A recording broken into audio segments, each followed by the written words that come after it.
mga sir, papalitan natin ang caliper piston. Overall natin, Mitsubishi Pajero. Yan yung brake sa likod, stack up kasi yan. So, nakalawang yung caliper piston nya. Sabi bagong palit daw ng caliper kick. So, papalitan ulit natin yan. Kasi nasisira na yun. Nag-stack up. Kaya papalitan ng bagong caliper piston at saka caliper kick. Yung mga rubber, papalitan mga sir. Ngayon yung rubber na yan, papalitan na natin. Maganda yung ganyan, may lock na. Bago na rin ikakabit natin. Para set na kasi yan. Stack up kasi yan. Sabi niya, hirap daw umatak, tapos nung yan na nga, sobrang nag-iinit yung mags. Kaya indication yun, nakapit yung brake.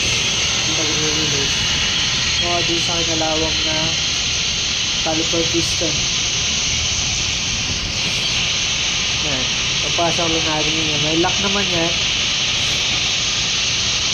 Pag i-bond mo yung cover na yan, yung dust cover ng caliper piston, may lock na yan. Parang alam mo na. May lock na lang yung sa loob.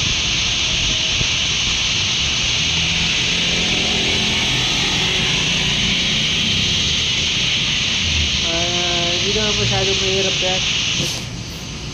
Kayang-kaya naman pag DIY dyan mga sir.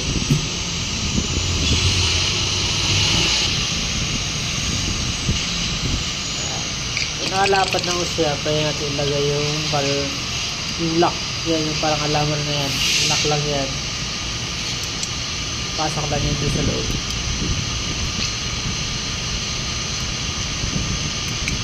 Babaon ng pusa yun.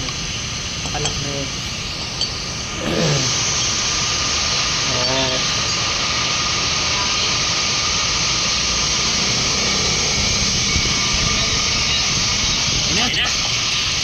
Very good na mga sir.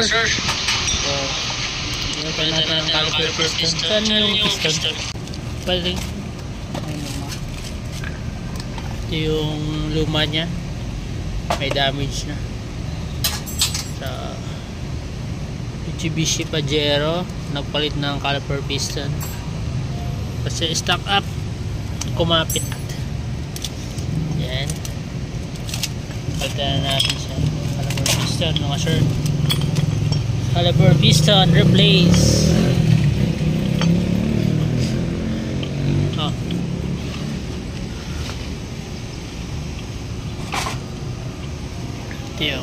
Ito yung repair kit niya, original Mitsubishi.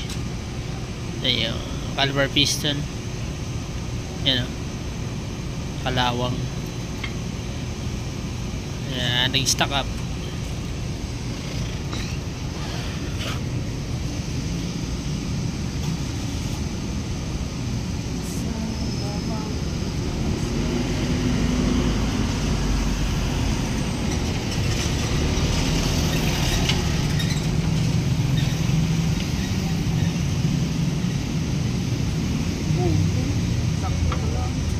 Sakto.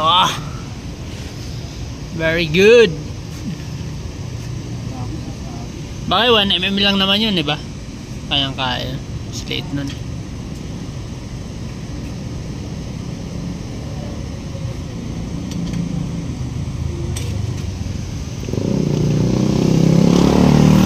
Yan mga sir, goods na. I-blade na lang natin yan. Tapos okay na, road test natin. Caliper piston repair kit.